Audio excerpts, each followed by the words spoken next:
Good afternoon and welcome to ZTN News Blitz. A look at our top stories. 6 Zim truck drivers test COVID-19 positive in Zambia. Zimbabwe begins teacher-pupil ratio downscaling. COVID-19 delays JAR signals big money world tour. And in sport, Majabvi reveals why he snubbed Dembare return. Zimbabwe might have missed on several COVID-19 cases from truck drivers who passed through the country over the past weeks. Today, 6 Zimbabwean truck drivers tested positive for COVID-19. The drivers crossed into Zambia yesterday through Chirundu border post. Zimbabwe's Environmental Health Services Director Victor Nyamande confirmed to ZTN that Zimbabwe has not been testing truck drivers for COVID-19 as they enter the country's borders. So there is a possibility that we might have missed. Yes, that's very true. That's very. I think we are in agreement, and because we have realized that we are going to address it. What we are currently doing is we are testing.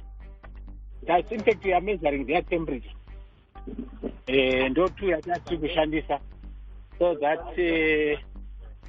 that turn out can raise the temperature indicate that they are ill.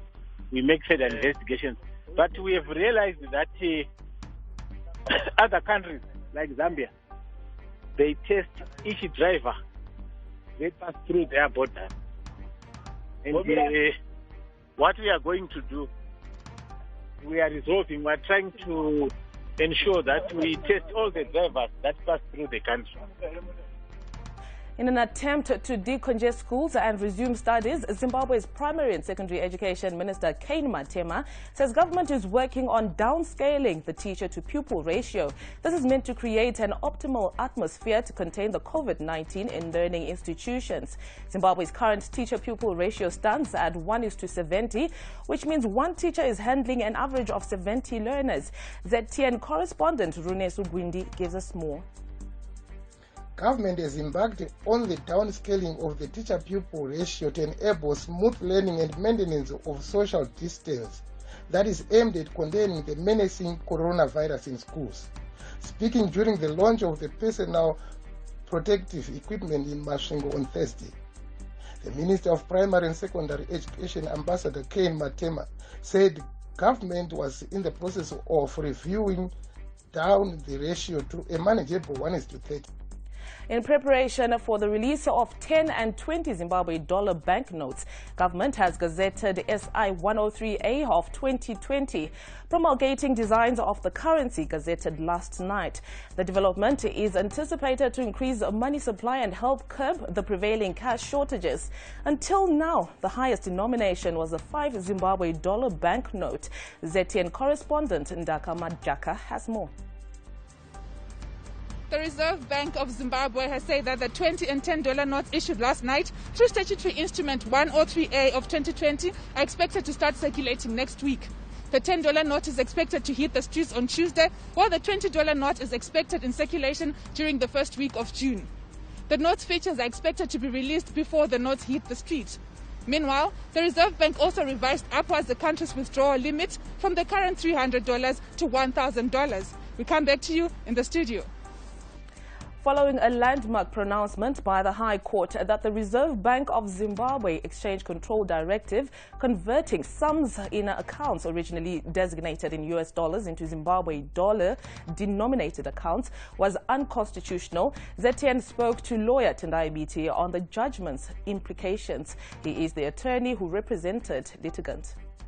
Beneficiaries are people with bank balances, people with money sitting in banks, and so forth.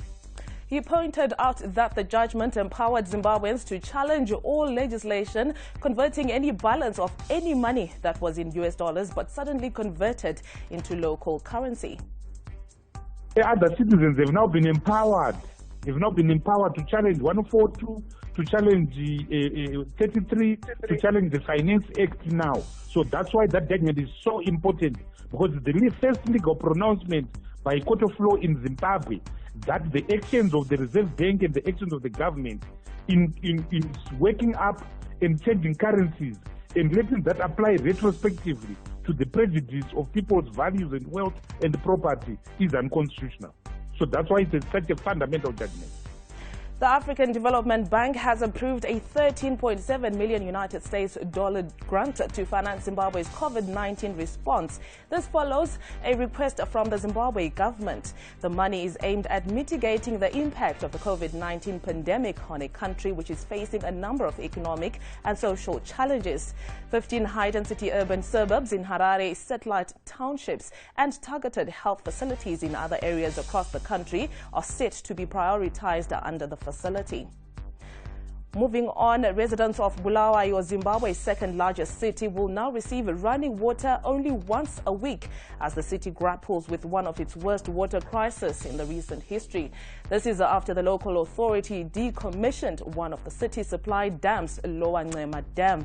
The decommissioning of the dam will leave the city relying on 3 supply dams out of its 6 dams.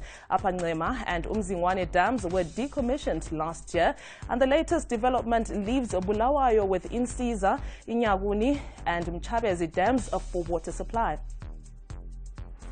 Zim dancehall sensation Jah Signal was one of the busiest local acts last year as he toured the globe, staging shows in almost all the continents. But his dream to continue the sweet run has been shattered by the pandemic. We spoke to the musician earlier in the week.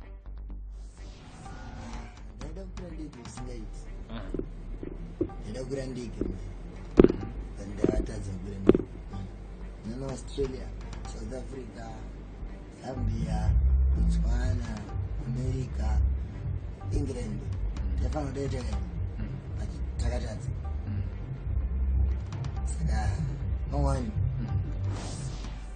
The head of the World Trade Organization has said he will step down a year earlier than planned at a crucial moment for the global economy.